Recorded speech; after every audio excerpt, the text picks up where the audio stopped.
Welcome to a Business Growth Mindset podcast. I'm Kristian Livolsi, and I'm incredibly grateful to be here today and share this episode with you. My purpose is to change the world one person at a time so that I can help them become the very best version of themselves. In today's episode, we have a special guest, Jeff J. Hunter, founder of The Savage Marketer, all the way from the USA, and we are going to talk about how to build a virtual team that works for you and is scalable.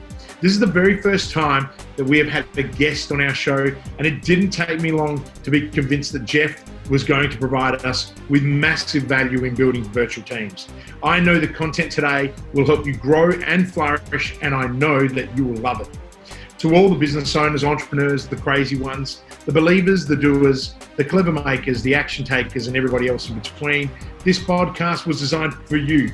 If this is your very first time visiting my channel or listening to my content, make sure that you subscribe by clicking the subscribe button now and change your notifications alert so you don't miss future episodes. So stick around and listen up, because what is going to be shared with you today has the power to change and grow your business.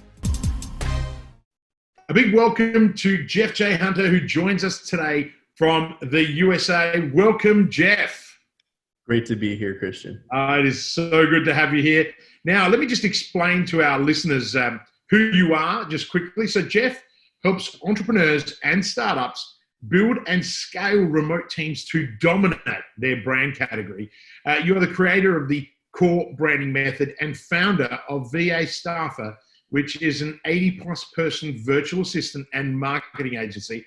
Jeff's been featured on Influence, Entrepreneur, The Today Show, Forbes, Inc., The Good Men Project, ABC, and CBS, just to name a few. He is the host of the Savage Marketer podcast, which dives deep into the most savage marketing strategies by the best in the game.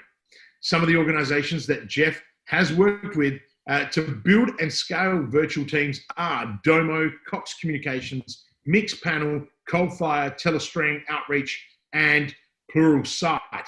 Jeff proudly serves as faculty of Classrooms Without Walls, Digital Marketer, and Blitz Metrics. He has helped build and scale hundreds of virtual teams for himself and his clients so they can build scalable operations that provide value and service. I am incredibly excited to have you join us today, Jeff, and share your knowledge around how to build virtual teams that serve you and your clients. It's mutual. Yeah, no, it's really amazing. And it's amazing how we met, and maybe another time we'll have that chat. I think to most of my listeners, they're going to be incredibly shocked because we've never had a guest before. Like literally, I love the attention. I love being the center. So I'm really pumped, man. And thank you. And I know you're traveling at the moment as well with your family. So if we see a little 1-year-old streaming by, that's cool. We're used to it. Yeah. So it's all good, man. Very rebellious 1-year-old who likes to come out and interrupt everything I do. Yep. Listen, it must mean that he's taking after his father, so that's not a bad thing. So look, before we dive right into the topic, because I know everyone's really excited to learn about virtual teams, particularly now with COVID, where there are all these challenges, even with our current teams working remotely from their homes. What I want to do is that I really want to ask you a few questions about the power of brands, because often we don't realize the influence that we all have, particularly with the reach of social media. So it just sort of sets the tone before we dive really deeply. So Jeff, tell me, why, in your opinion, is a personal brand important? Well, I think that people like to do business with people. So whether you're a CEO of a company or a chief marketing officer or a CIO or whoever the heck you are, a representative, sales director, people just like to do business with people. And that's why you're seeing a trend from B2B and B2C down to, they call it H2H. It's almost a cliche now, human to human. Yeah. But personal brand helps you really stand out. It helps you kind of differentiate yourself from others in the market. It helps people, now that we live in a world that Gary Vaynerchuk, I have to agree with him, says that pretty much everything is commoditized. People make decisions based on the brand. and, you know, how much they trust the brand, how much they trust the person and people behind the brand. And now is a really damn good time to build a brand. Awesome. And I 100% concur with you. It's really cool when, you know, obviously as a business growth specialist, marketing is one of the key pillars in our program. And you know, I'm always telling our clients in particular at the business growth mindset that, you know, you have to put yourself out there. If people don't understand that you are the key driver of that organization, doesn't mean that you have to do all the work. Just means that people want to connect with you. You know, Right. when I was a restaurateur and a hotelier, you know, my biggest failure was actually that I had built such a powerful personal brand, but then outgrew, you know, with 6, 7 venues, I couldn't be at all those venues at the same time, and people expected to see me. So there was the other flip side is finding a way to balance out other champions in your business. So I think that's a really cool segue to my next question. So how does a business owner, Jeff, or does a business owner need a personal brand, and why? Well, one of the things I first off, I think you hit a really interesting point that people don't think about. There's actually a couple of downsides to a personal brand that you have to kind of be aware of. Number one is if you are not the top dog, if you're not the Elon Musk of your business, right? If you're not the Richard Branson of your business, then what that means is that There's the little one. there's the 1-year-old. So there's the real CEO over there. That's right. The future of savage marketer. Exactly. So, you know, you have to, it's almost like a conflict, right? A competing brand. And sometimes, you know, especially in the corporate world, they see your personal brand as a threat, right? So you've got to be aware of that. And you also need to be prepared if you are going to be building your personal brand as an intrapreneur inside of a business, then you have to also be 2, 3, 4 steps ahead, a steps ahead of the CEO, of HR. You know, sometimes you need to have a backup plan. And if that's too much for you, if that's too much stress for you, maybe a personal brand isn't the right thing. Okay. Because it's inevitable. Okay. Unless your company is encouraging that. Like for me, I have a couple of people on my team, like Julio and RS, and, you know, these are project managers, a leadership team that, you know, they know the rules and they come to me before they write posts on Facebook. I encourage my team to write on Facebook and share their journey because it draws in A, players that they're connected with that want to come and work for my company. And second, my clients have built relationships with my people and usually have connections with them on social media. And instead of always being worried about people poaching my team, which is a reality, I encourage my team to have their own personal brands, and that their personal brand has to be in line with the mission of the overall brand, right? Of our brand mission. So, you know, it's not uncommon for Julio, for example, who messaged me on Friday last week and said, "Hey, I have an idea for a Facebook post I want to do." And he wants to talk about how he came to me for a raise. He actually came to me for a raise about a week ago. And he had it all planned out in his head. He saw how much money he made me compared to how much he cost, right? So he had this whole formula together, and then the rug pulled out from underneath him when one of the clients that we had worked with decided to move some of the operations that he was doing in-house, right? Because that's, believe it or not, one of my goals as a VA staffer is that we create scalable solutions, and some things are scalable that we do for them for life, and some are part-time kind of temporary things that we are fulfilling for them until they can find in their own internal staff to do. And unfortunately, he was one of those people that was doing an interim task for something that dried up. So he was going to pitch me on this raise based on one of the projects that was bringing in a decent amount of money, and that project went away, right? Yeah. And he asked me for permission. He said, "Hey, I want to write a post about how this all happened, and then how he came up with this idea, and me and him negotiated, well, why don't we make it a performance-based pay based on, you know, some of the sales and things that he brings in?" So he kind of sees how his own personal brand building is also in alignment with what I'm building, right? Yeah. So that's number one. Number two is like what you said. If you don't plan your personal brand right, and you are integrating your personal brand into all of your products and services, then people expect you. So I'm very careful with my own personal brand, that I have a very set process. When people work with me, they come in because they hear about things I'm doing and this and that. But then when they contact me, I said, oh man, you definitely need to talk to my team. Julio's going to take care of you, right? He's going to get on a call. He's going to talk about it. I come in and do the strategy. See, myself, I'll come in and do the strategy, but then I'm handing it off to my leadership team to actually execute. And I think that you have to just be aware that there's always going to be people that want to work with you, right? And that's okay, but they got to pay. Yeah, that's right.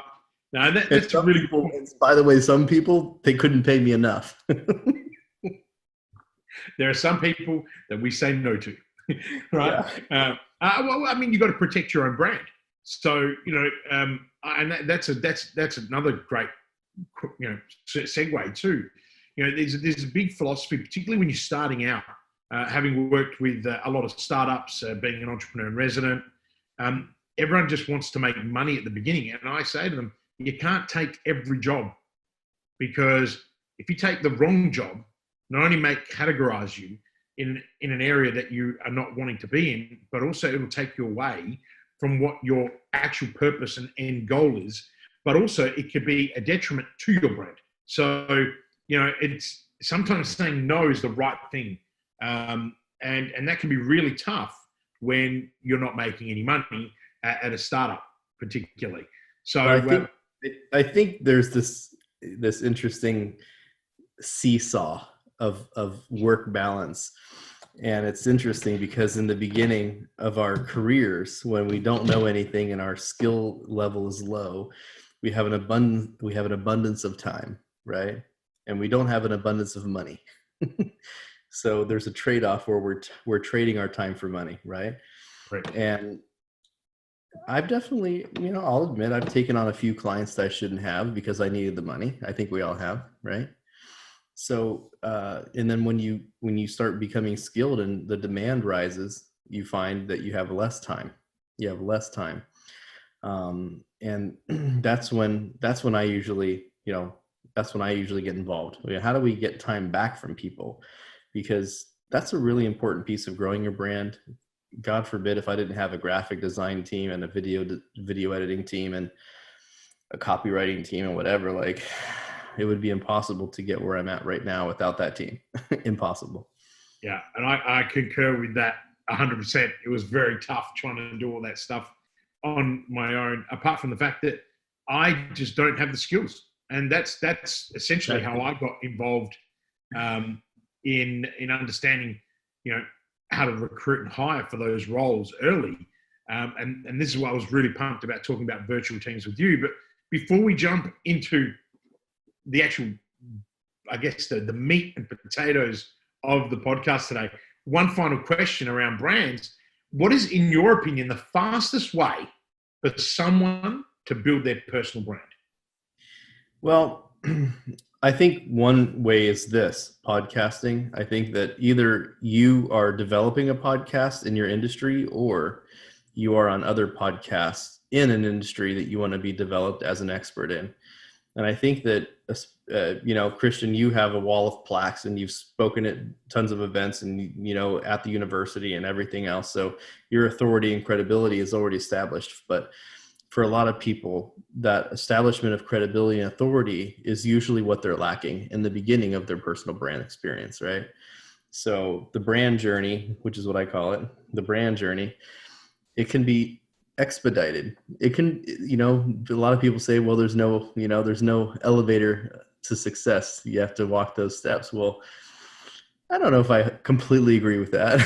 I think that there's people that know a lot more than you do, that have already been down that road that you want to go on, that are already on the elevator. They have access to go up and down and pick people up. But I think most people don't have a very good intentional strategy on how to hitch a ride in that elevator. So I think the podcasting route is really good. I also think just building intentional relationships with people that are already experts in the field that you're in or that you want to be in. And I'll give you a great example of this. I've always loved inbound marketing. I've always loved digital marketing, and it's just been really fun for me. But I really didn't have a lot of people that were experts in that industry. I had a couple people that thought they were experts, you know?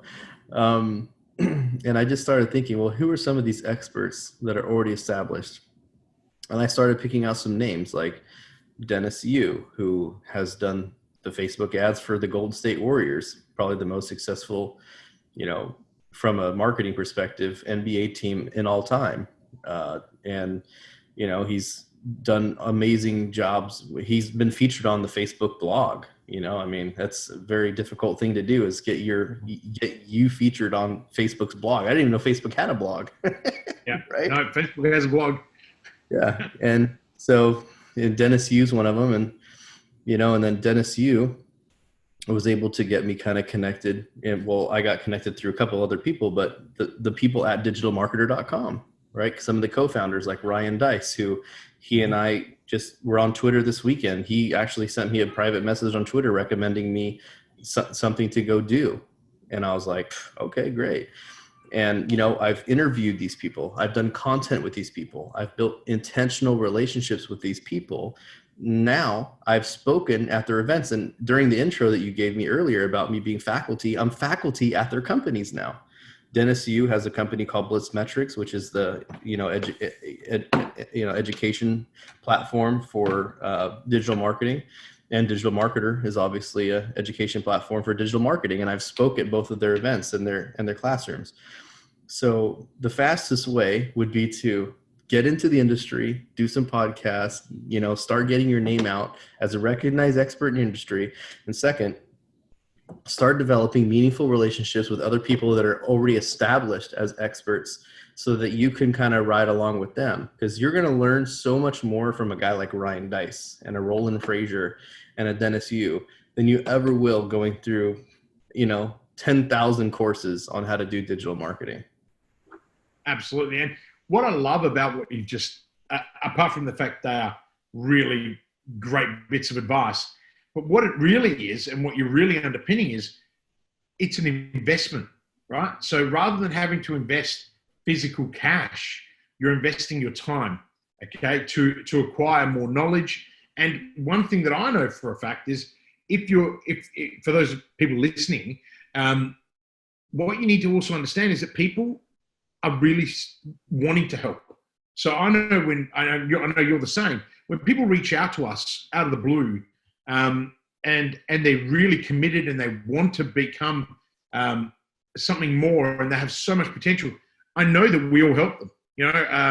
I recently did a podcast, and I think that's where one of the things that you saw was on tall poppy syndrome. And I had someone was typing away in one of the threads saying, "Oh yeah, but successful people don't actually want to help other people." And it's like, what are you talking about? Crazy. It's actually the opposite.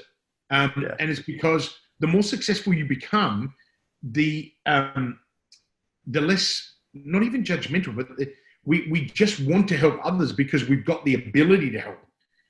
So it actually works in reverse. I know that, I mentor and work with underprivileged children. And I also have a social responsibility program in my company where we mentor or provide a 12-week coaching program, which is 30 minutes of my time a week over 12 weeks to people that otherwise can't afford me, but have a great idea and are hungry.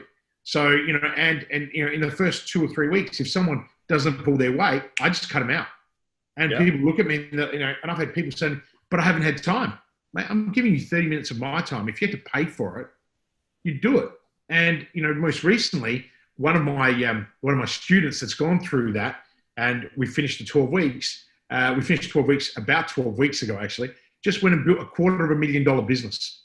And this is a person who would never have been able to afford me as their coach. And the best part about it was they were a sponge. They listened to everything.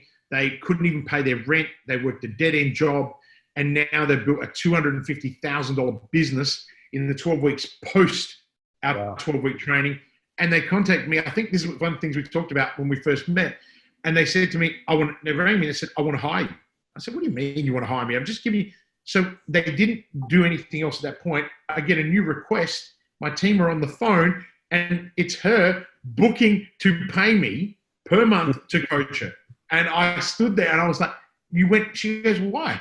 She goes, what you built for me is something I could never do. Now I can afford to pay you. And I think the key here is the message that I'm trying to demonstrate is we are all prepared to help. And no matter how high the food chain, I've heard stories of Elon Musk replying to people that have brilliant ideas, not because he wants to steal their ideas, but because he wants to encourage innovation and entrepreneurship. And so he'll connect them with a whole bunch of people that can help. And I mean, that's just one example. So Jeff, I think that and for those who can pay because I paid for these relationships. Like I've flown out to Ryan Dice's headquarters in Austin, Texas, and hung out with those guys on my bill. I paid, and I've invested in masterminds and all sorts of stuff. And people that have money, you have an advantage, man. Like this is crazy to me to see people that have money and then they say they don't have. I mean, if you're in America or Australia or in a Western country, you've got money, I'm just going to throw it out there, and we've got opportunity, like we're privileged. And I always say this to people. So much privilege. Yeah. I mean, it's interesting because, not to get too political here, but, people talk about opportunities and privilege and white privilege and whatever else not. Man, if you are born in a Western country where you have the ability economically to work hard and achieve something and build your own thing and do your own thing, like that's better than 99% of the world, And the fact that we all have Facebook, you can run a business 100% by building relationships on Facebook. And I know it because I know people who do it every day. I hate email. Most of my business is done on Facebook or LinkedIn, right? LinkedIn's amazing. Right? Yeah, I would just say that, for anyone who's like right now saying, I understand it's important and valuable for me to build my own brand, I would say start thinking about building intentional relationships and start showing people why they should be, like if you come to me and say, hey, Jeff, I want to build a relationship with you, why should I build a relationship with you? What value, here's some really great advice from somebody who I had on my podcast. His name's Greg Reed. And he wrote this book called 3 Feet from Gold, which is documenting, it's a lot of stories about all these successful people that they were so close, but they stopped before the gold, right? They were just so close. They were just 3 feet from gold. And it was a beautiful thing. He told me, he said, the first thing you want to do when you identify a mentor is just acknowledge them and say, hey, you know what, just so you know, like I follow you, you're, I consider you a mentor, you're, an incredible person. And, any advice that you could give me along the way, I'm reading all your stuff up. And then if someone actually comes back to you and says, wow, that's great, and gives you some advice, like for example, another person I've had in my life his name's Jay Abraham. He's Jay Abraham. Tony Robbins' coach, like Tony Robbins, his coach, right? And I met Jay Abraham at an event one time. I was the second person to talk to him, and I had a very simple question. And I said, hey, I have a virtual assistant business. This is back when I had probably like 30 people working for me. And he said, okay. I told him a little bit my business, and he goes, okay, so how do you get most of your business? And at the time, most of my business was referrals from other clients. And I said, referrals? And he goes, okay, well, tell me about your referral program. And I was like, because I didn't have a referral program, of course. And he goes, okay, stop what you're doing right now. Okay. And by the way, Greg Reed gave me this advice. He said, Greg told me, he said, okay, stop what you're doing right now. Go back to the hotel, put it in your stupid system, and then reach back out to Jay and tell him what you did and the results. And lo and behold, 1 year later, I saw him at another event, and I went up to him, and I don't think he probably recognized my face because we only spoke briefly, but he didn't know me. But then as soon as I said, hey, Jay, last year we spoke at an event and you gave me some great advice about starting a referral company for my virtual assistant business. Now, when I said that, he said, he remembered me.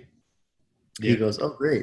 And I said, I just wanted to give you an update on how that went. Well, I started doing that. And now I said, you know what was crazy? If I thought I had referrals then, man, after I had a referral system, the referrals really came in, right? Because now they're getting paid. And he goes, oh, I'm great to hear that. And I said that my business has grown 30%, and the majority of that was from the referral system. And he was like, wow, that's great to hear. And you know what? For 30 minutes at a convention, we were just talking on a convention floor together. The guy charges thousands of dollars a minute, right? Yeah, he's like right out there. Yeah, we're talking about my business for like 30 minutes, and he gave me even more advice, and I keep in contact with him, and I keep running into him here and there. I might have his personal email, but usually when I know he's at an event, I try to go to the event and make a habit out of finding him, because you can always find people. Yeah. Well, you guys that's what I've learned at events. You can always find people. Look, that's one of the benefits of living in the USA, is that all the big events are there. So yeah, you could literally get in the car and go on a trip. But what I want to do, and some really good value there for all of our listeners. And I think it's so awesome. I love hearing people share stories and of their experiences, because that's how I learn. I love listening to JJ Abraham is the godfather. Him, Dan Kennedy, they're the guys that really started that whole space. And it's such a privilege to hear that. But I want to now dive into the primary reason why this podcast is actually being recorded.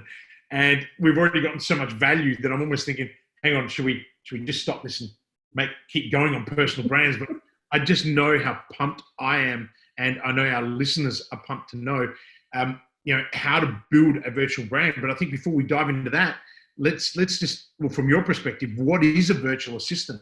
Let's really break it down for people. Well, I actually don't even know if I like the word virtual assistant anymore, because I think that it's so general, and it's, really, if you want to break it down like phonetically, definition wise, it's anyone who does something for you virtually online, a subordinate, which is, by the way, one of the reasons I don't like the term. It's a very subordinate word, right? Like an assistant is very subordinate word. I like to empower my people. So I have what I call specialists. I call them specialists. I have a leadership team, specialists. We have what I call executive assistants, which is definitely a lot higher up than a VA. But it's just the point of having someone virtually is that there's a lot of things, especially now we live in a cloud remote style world where most everything for your business can be done remotely, right? Like even my taxes are being done from an agency in New York City. I'm in California. They're in New York City, which is 2,000 something plus miles away. They do all my taxes for me. They do all my filings. They call the IRS for me, all that stuff, right? Same with pretty much everything in my life. Email management, just simple things like that. Graphic designers, video editors, like these are all people that can help get stuff done for you in your business that I think we as humans, especially entrepreneurs, and who are the worst? Solopreneurs, people that are, avoiding working 40 hours for someone else and they work 80 hours for themselves and they probably make 20% less. It's great. It's crazy how you bring that up. Because I was thinking of doing an entire podcast on why you don't want to be a solo entrepreneur. And, when I was in the university and I would meet these young, especially the young ones, not so much the older entrepreneurs, because they've already experienced all of those things and they've normally given up really high, well-paying jobs to start their idea. But the younger guys, and I'm like, mate, just go get a job. I'm not saying your idea is terrible, but you're going to spend the next 2 to 3 years in probably your prime development age. And these are 22, 23-year-olds that have just finished uni, gone and done a couple of, average jobs, not really sunk their teeth into being an expert. generally they are also background technologists, so they have a skill set that's underdeveloped, and yet they go and do these 80 to 100-hour weeks, which, once upon a time was a big Silicon Valley, thing that you had to do, eating, 2-minute noodles and living on protein powder. And I say, what the fuck? I would sit there and look at these people. That is not cool. That is stupid, right? Yeah. Like, if you want to go and work 80 hours a week, go work in a business like I did in hospitality and go make yourself $1 million a year, where, your reward is your work and your effort, and that's being solo, but you've got a team. Don't sit in an office trying to come up with some crazy ass idea, that, and then not have any money to be able to survive. So, I think this is a perfect place, because it kind of segues both the personal brand and the solopreneurship and the virtual team stuff. I had a job, a good old job, for the first 3 years I developed my company. Okay. So I had a job. I was the Fortune 500 project manager.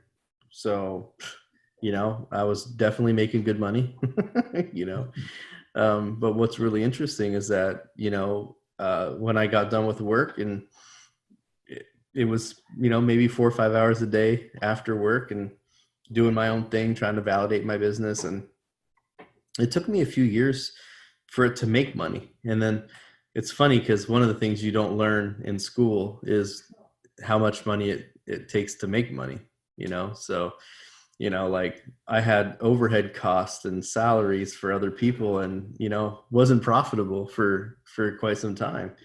And I think that if I wouldn't have had my job, my real job, which was technically a career, it was a very successful career, it wouldn't have happened. No. So that's another thing. Going back to the personal brand, there's nothing wrong with validating an idea on the side while you've got a job. Nothing wrong with it. Yeah. Well, also what you're doing is you're doing two things. You're acquiring skills, right? You're feeding your family along the way, and you're taking the pressure off. And probably the most important thing that you're learning is work ethic, because not only are you going to do your job for 38, 40 hours a week, whatever that may be, you're then actually saying, okay, well, I'm going to commit 20 hours of my time, my free time, right? And, I always say to people, there's 168 hours in a week. If you only go to work for 38, what are you doing for the balance of the 130 hours?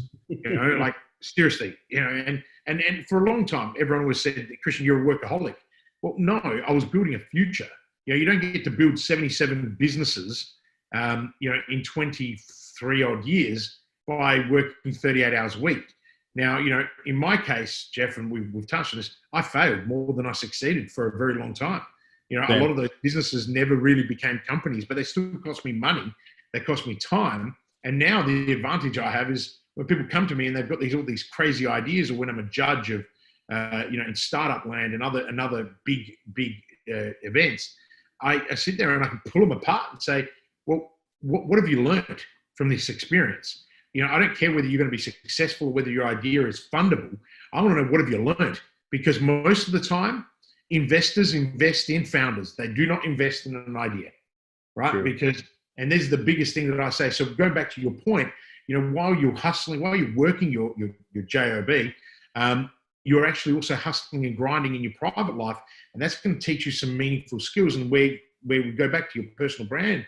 But what I love is this concept of, intentional relationships. You can do that while you're working. Now, look, I know that you and I could sit here and talk all day long. So I want to come back to really bring it back. So, I understand how your commitment to not having the name virtual assistant or VA anymore, because there are specializations that you can recruit for. But, and this is the question I know that everyone's constantly thinking, because now with COVID-19, lots of people are working from home.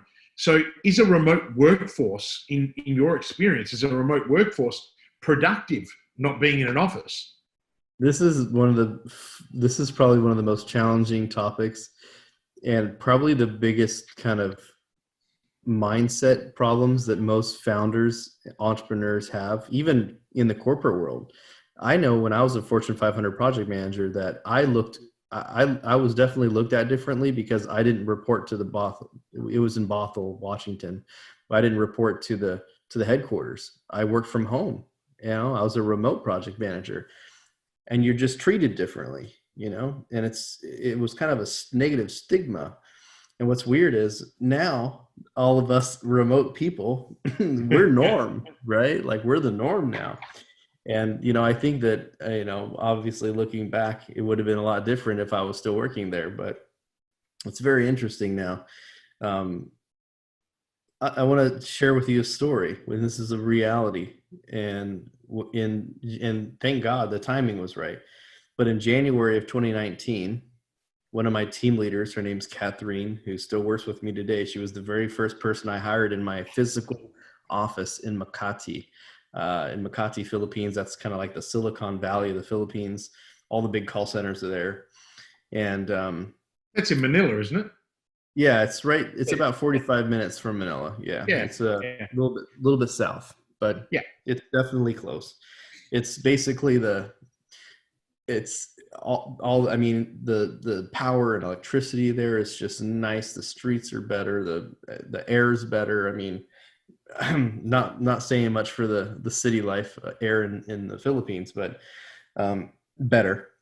Yeah. But what's interesting is I ended up getting a lease on a giant 2,300 square foot penthouse in the Philippines in 2014, and I converted that into kind of a co-working space to get around some laws, because it's very hard as an American to own anything or run a business in the Philippines. So I got around that by setting it up as a co-working space, because I was basically getting my feet wet, right? And what was really interesting was that I hired Catherine, and I had built that office out. All of my hires were in that office. I was up to like 20 something people by 2016. And here it is 2019. Well, the original 20 people were still working there, but at 2016-ish, the internet had gotten a lot better. So most of the people that I had hired 2017, 2018 and beyond have all been work from home, remote. And the internet is more affordable and reliable. Power is also more reliable. So when I had first invested in getting an office over there, it was because the internet and power was really bad, and I needed to have reliability. That's the number one thing. If I'm going to help scale a business, they have to be reliable. Otherwise, it completely negates the value of the team. So January of 2019, Catherine looks at me on a Zoom call. We have these, you know, kind of morning calls. And she goes, "Sir, I noticed that all the people you're hiring now all work from home, but we're still here in the office." She's like, "Is there a reason why we're still in the office?" So she was hinting, right? And I said, "Okay." I said, "I will close the office, but only if it is a unanimous decision and that all of you have the capacity to work from home." So I kind of went through a checklist of what needs to be done. And the compromise is, because obviously I'm saving money on rent and power and you know, internet, which was $400 a month just for internet. I said, "Here's the deal. I will only do this if it's a unanimous decision. And to offset the cost of internet, I will let you take your work laptops home and you can have them, basically a gift from the company." And they were ecstatic. They were like, "Yeah, let's go." So literally the next month, everybody was gone. Gave them 30 days, you know. Wow. And that was in January of 2019. So not that long ago. And it was good timing, because it would have been forced this way anyway through COVID-19, right? Yeah. But what's interesting, though, back to your point, is that I lost 5 or 6 of those 20 people. So probably 20% of those people. And the reason why is because working from home takes a whole different mindset than working in an office. You have to be self-driven, self-motivated. You have to be able to show up and work when you don't want to, right? You don't have people to talk with in the office to motivate you and talk to you. And even worse, stay awake, because a lot of the time we would support American clientele. So you know how it is, right? Right now it's pretty late over here, 9 o'clock at night, I think, my time, and it's still not even halfway through your day over there, right? Oh, it's 10:30. Yeah, exactly. Not even lunchtime yet. See? That's right. Now, in the Philippines, it's just a few hours before you guys. So, or a few hours later than you guys. But what's really interesting is that I lost five or six of my people, and that was tough, because they were with me for a long time. I had the office for 5 years, but it was also just, them conforming to new standards. And this is a perfect reply to what you said. How do you keep productivity of your remote team? It depends, because if you're working with Westerners, we love freedom. Westerners love freedom. They don't like to be in control. They don't like to be under control. In Asia, it's very common for people to be on a Czech style, like screen monitoring. Like I have all of my team overseas using something that's a screen monitoring tool that checks their productivity. It checks to see what they're doing. It takes screenshots of their computer every 15 minutes. Like, there's not even a question about it. Like, it's not even ethically even a question. In America, oh my God, that would be the end of the world if you try to do that in America. Probably in Australia too, right? Yeah, because like, it's Australia, you cop what, you don't trust me, and it's like, well, it's not about trust. It's about performance management. Like in an office, you are, you're. It's not about being monitored. You are in an office to do work, and you are right. There are so many traps, and this is what we've seen with the pressure of the pandemic, is so many people are struggling to work from home. And I'll be the first.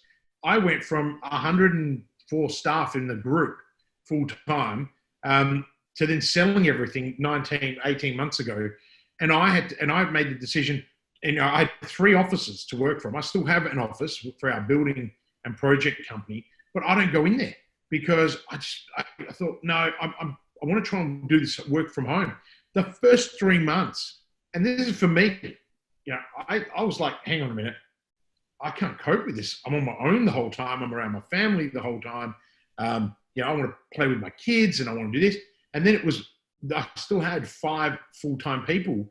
And I said, you guys will work from home. Did not think of how is this going to work? And all of them had huge challenges because, I'm assuming, like you and I are very high energy people, right? So we are motivators, natural motivators, inspirers. So my team not having, these were my 5 core people. We had to let 2 go.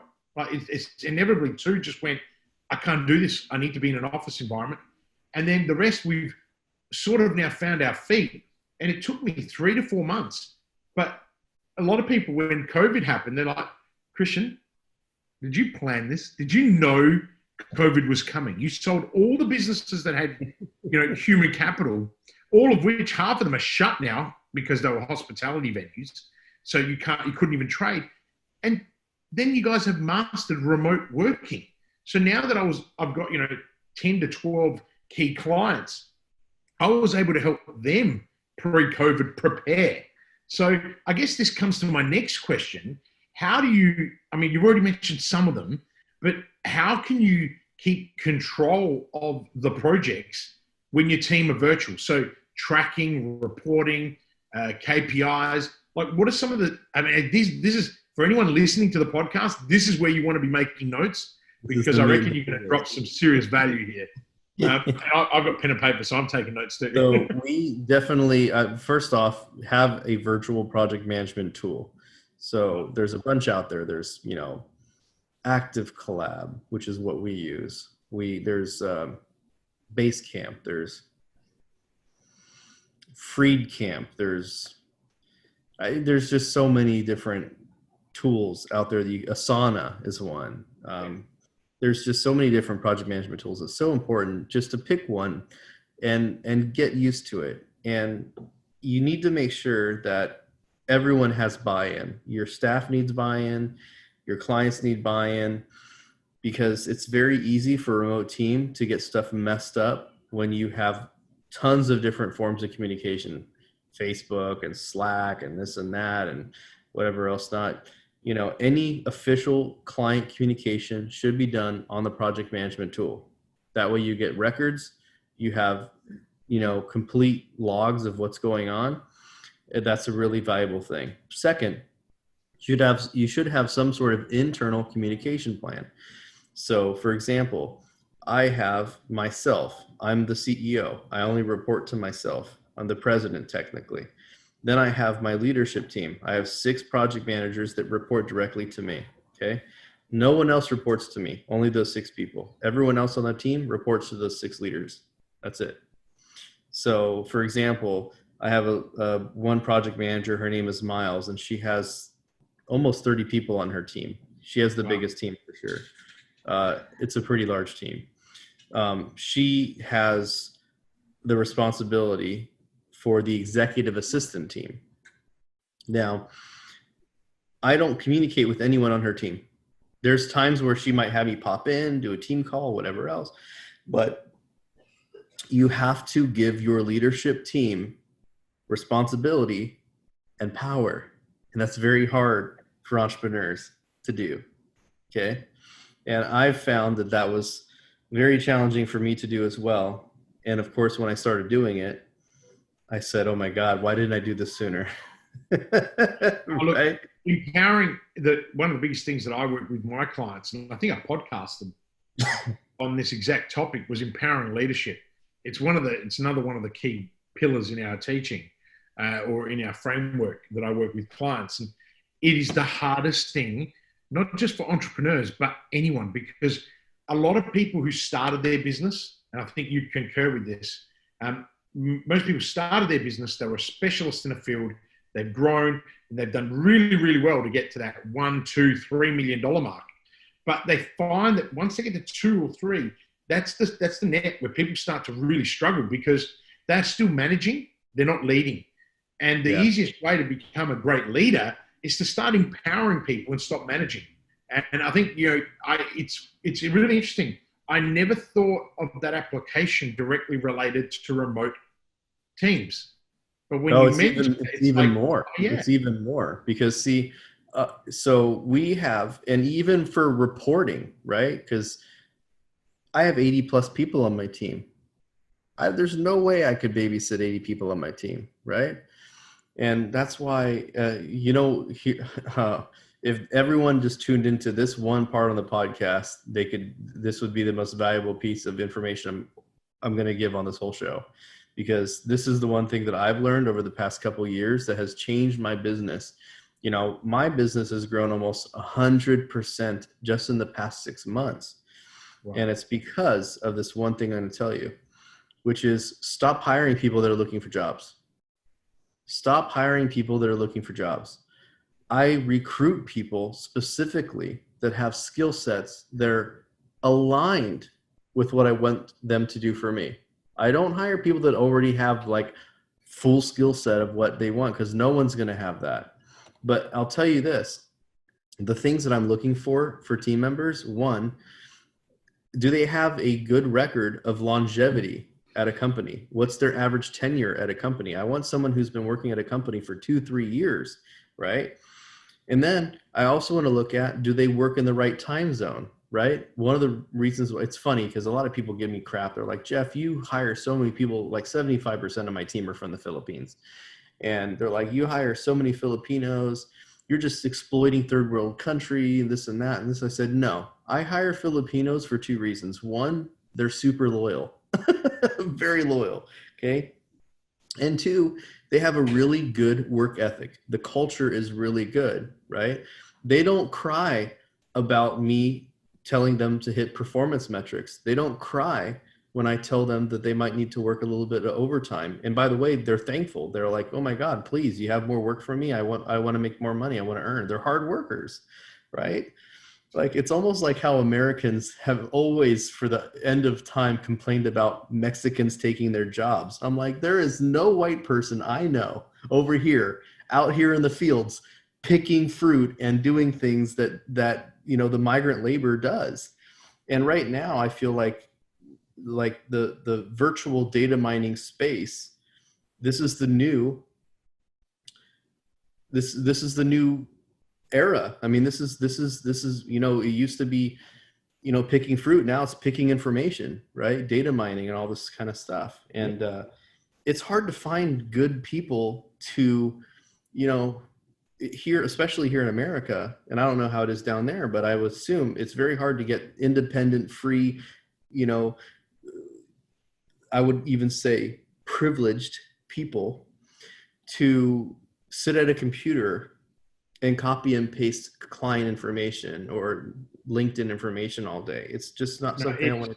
To answer your question, it is very hard, and that's why we outsource those jobs as well here. But I think the similarities are everywhere, and a lot of that is privilege. We've had it easy. I mean, I come from a family of migrants who came over in boats to Australia just after World War II, and my grandparents would tell me all the stories about how hard it was and the challenges that they overcame. And they instilled a huge amount of work ethic in me. And that is, I think, one of the key instruments of success that I've had. So I don't think it's any different. It's generational. We're just now seeing a different generation of migrants. And, in Australia, it's, obviously in the US, it was originally, the Mexicans. Here it is, Asian culture. So we've got Vietnamese, Chinese, Indian, Afghan, and they're amazing people because they work and they work and they work. And it proves that hard work will still get you, through to where you want to do. I mean, a lot of the successful, some of the wealthiest families in South Australia now are ethnics who came over and migrated. You know what? It's the same here in America now. They just redid all the census to find out who the most wealthy groups in America are. And you know who the very top ones were? It didn't surprise me. It was Asians and Indians. Those are the most wealthy demographics, median-wise, in America. Because they're prepared to do the work. And sometimes they're prepared to do the jobs that other people won't do because of this privilege that we think we have. And that's what I always encourage people to.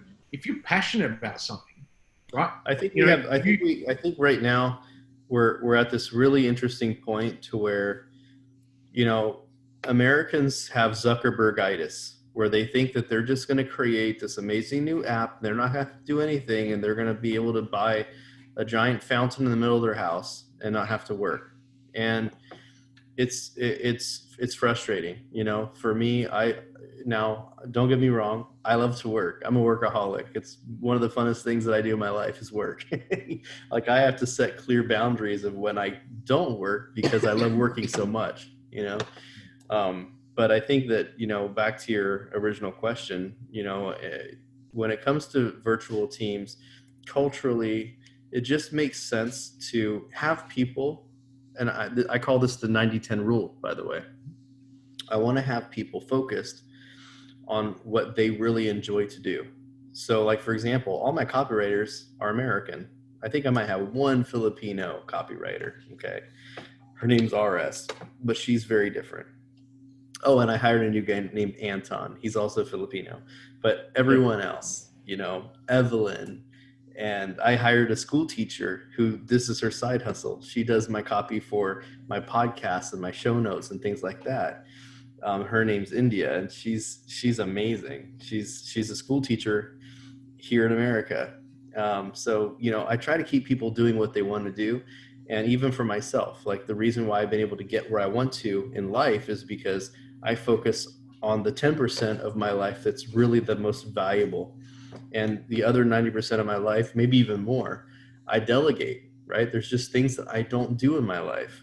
Some people can give me crap for it, but there's just a million things that I would rather not do. And even my wife will get upset too, because she knows, she's part of that 90-10 rule. There's things that I don't want to do, like laundry, right? And I tell her, I pay someone to do my gardening, right? Because it's me too. Yeah.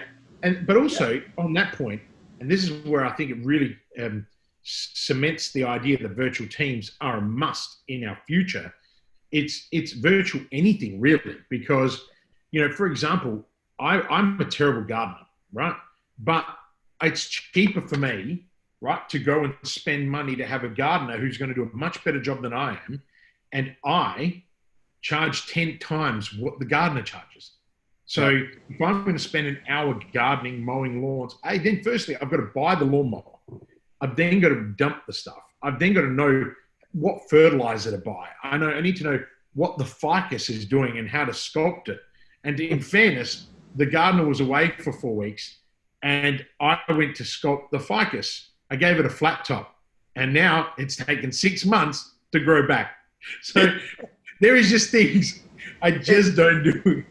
And here's the thing. People are always talking about outsourcing in a negative way. And it's interesting because especially it depends on if I'm talking to a man or woman, I'll say something different. If it's a man, I say, well, do you fix your own car? Are you your own mechanic? Some of them will be like, yeah. And I'm like, okay, well, how much time does that take you? Right. And women are much easier. I say, do you cut your own hair? I know that they don't. Right. And that wouldn't be a good question for me, considering I definitely don't have hair left. Well, I've been growing, as I said to you earlier, I've been growing mine, and I had to put some gel in it so it's not fluffy, because otherwise it goes, and I'm doing it more to annoy Lucy. I know she'll listen to this podcast. She'll be like, that's it, you're off.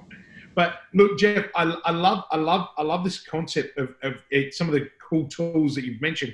But here's another one. So, and I think this one is very relevant to now anyway. How do you manage that team on the other side of the world?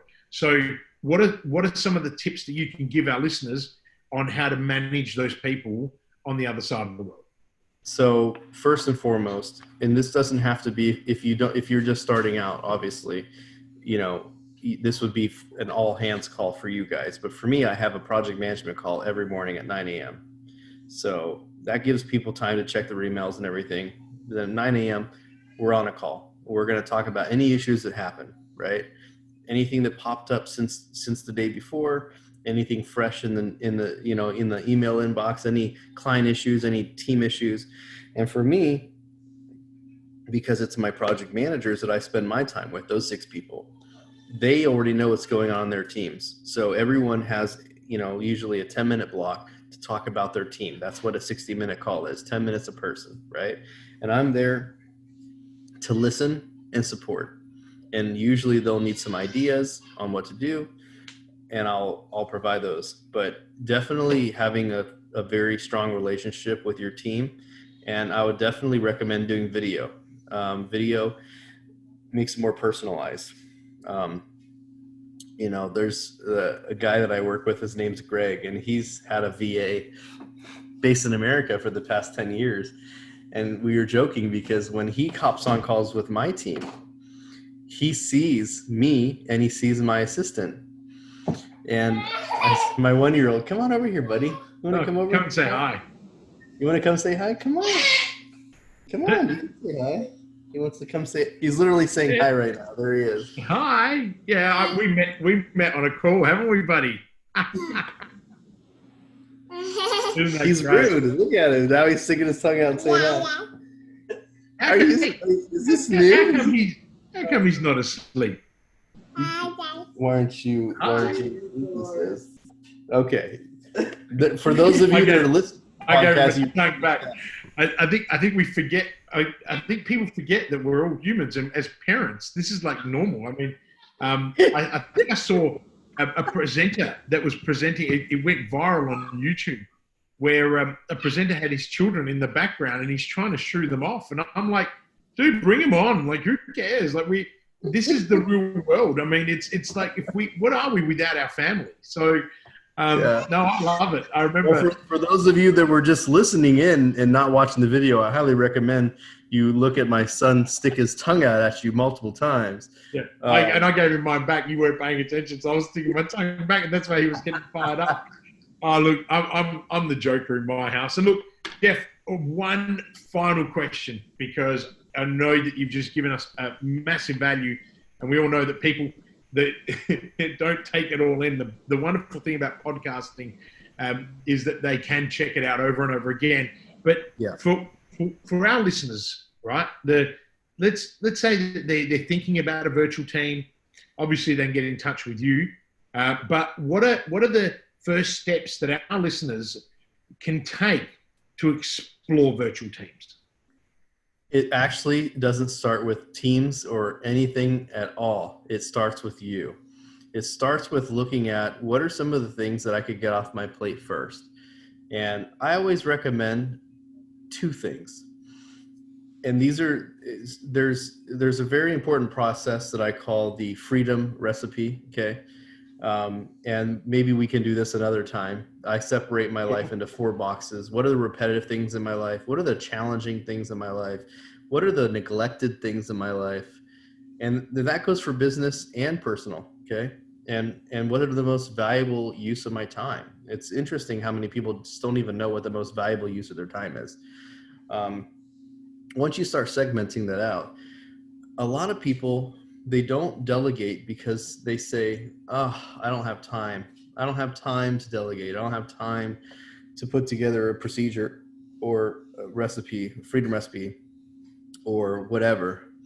And the truth is, especially virtually, you're working already. You're doing it already.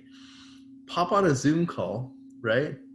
Record it. Use Loom. There's a bunch of Camtasia, a bunch of free tools out there and paid tools. Tiny Take is a good one. And you can just turn on your screen capture and you can just do what you normally do, but document the process and just say, here I am, I'm loading up my Zoom and now, or I'm going on this Google Doc here and I'm updating this thing or I'm updating my WordPress and this is how I do it. I'm adding a button here. Like once you start showing people the things that you want to do and get off your plate, right? Then that's the first step. The first step is identifying. It's kind of like Alcoholics Anonymous. Like to fix the problem, you first have to identify the problem, right? Yeah. So you have to identify what it is that you want to accomplish, what it is you want to get off your plate. Then you put a plan together. You put the plan together by putting together a process, and you can do that simply by just recording your screen. That's a very simple thing to do. And then the third piece is you say, what type of talent and skills would someone require to do the job that I want them to do? And when you start writing that list down, I want you guys to be super focused and specific on 3 key pieces, right? So for example, I kind of gave you guys a hint earlier about my executive assistant team, which is I recruit people that are already working at call centers that work during US hours. That's one thing. Time zone for me is super important. Can these guys be vampires and work at call centers? Okay. And if they have worked a call center, they usually worked American hours. Okay. Or Australian hours or wherever it is, right? Like that's the criteria that you want to set. Will they be awake when I am? For you guys in Australia, the Philippine hour time zone isn't that far from you, so it actually works. A couple of hours. Okay? Right. They're going to be on a little bit later than you, but you can always have them adjust to work with you. They just wake up a little bit earlier. Okay. So that's number one, getting that really specific on what they need to do. And then secondly, start thinking, where do these people work now that possess these skills? Okay. Because I like people that have customer focus, customer centric, so customer support, people that have customer support or sales, or they have experience in doing upsells. So for example, I love hiring people that work at call centers for telephone companies, because when you work for T-Mobile or cell phone carriers, usually not only are you doing customer support work, but you're also saying, hey, by the way, let me tell you about this new offer I've got. Right? That's a skill set that I look for people, going above and beyond just supporting people. Okay. The third piece of it is, so you've kind of understanding when they should work for you, kind of what the skill sets they need, what type of people would actually fit this role. Here's the next key is say, okay, where do they live? Right? Where are these people at? What companies are they working for right now?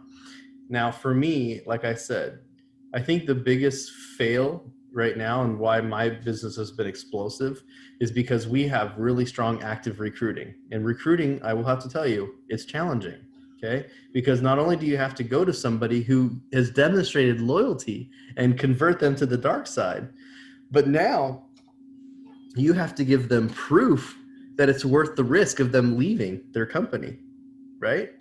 So for me, I have a little bit of an advantage because I have a really awesome 80+ person team. I've proven myself. I've been around for years and years and years.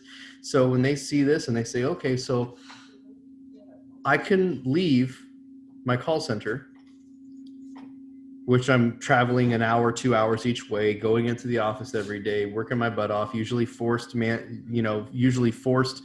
overtime, non-paid overtime.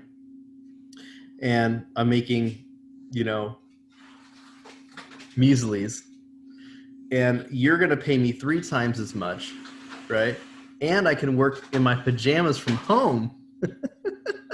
Usually it's a pretty good offer, right?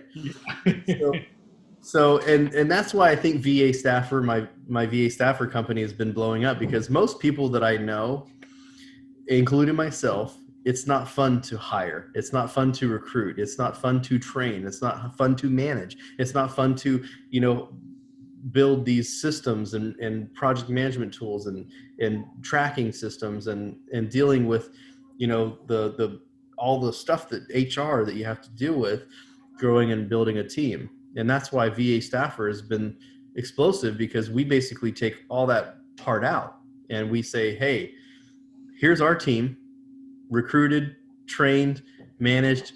We have a process. All you need to do is plug them into your business. It's a way more attractive offer, right? You might pay probably 25 to 30% more for me, right? That's my profit margin to hire somebody through me. But we have built-in project managers. You get to talk to my people during your time. We've been doing this for a long time, and it's not you just trying to go out there and hire some random person and pray to God that it works. So that really brings me to my next and final remark. Jeff, there is no doubt in my mind, and anybody listening, that there's a lot of value in building a virtual team. There are challenges, and you've given some fabulous insight into how to overcome those, what to look for. But I think more importantly, how does one of our listeners get in touch with you, right, to be able to actually continue this conversation? And, this is effectively me saying that I endorse you, because not only have we spoken several times before, but this today really showed me that if anyone out there is really looking at building a team, then they need to be talking to you. I'm not an expert in this area, so don't talk to me. That is exactly why I bring experts like you, the very first ever guest on my show. So how does someone get in touch with you? How do they find you? You can go to jeffjhunter.com. That's my personal brand site, and you can learn more about the different things I'm in. But the VA staffer, if you're interested in getting a virtual assistant, it's vastaffer.com. You'll be able to throw a link in there, Kristian. If matter of fact, if you guys want to put a code Kristian, just put his name in there, Kristian with a K, inside the little referral code. If you do that, I'll have my team throw in a free consult call.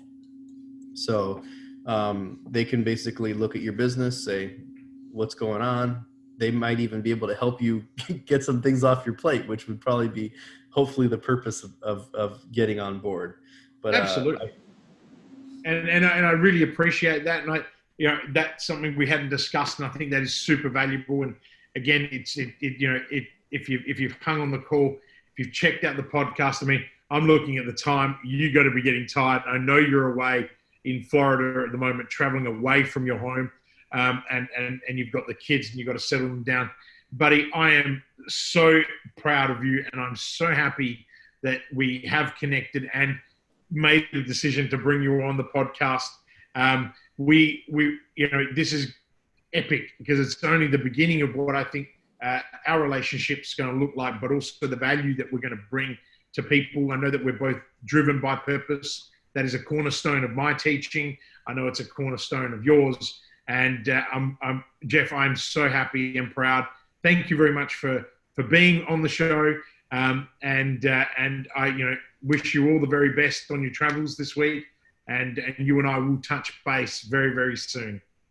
Thank you very much. And it's an honor to be your very first expert guest. I love it. It's huge, man. All right. And we'll sign off there. But thanks, buddy. I have really loved hanging out with you today and sharing this episode with Jeff. I hope that you are able to take these tips that Jeff shared with us today and you can put them into practice in your business and firms. Purpose has become a cornerstone in my teaching and coaching of business owners, and it's critical that we invest in what serves us and those around us. If you love today's podcast and are enjoying the series, please take a minute to rate it and provide a review. This helps others know that the content that I am sharing is valuable, but also inspires me to share more content with you. Please take care during this time. Be kind and be courageous. And until next week, live with purpose.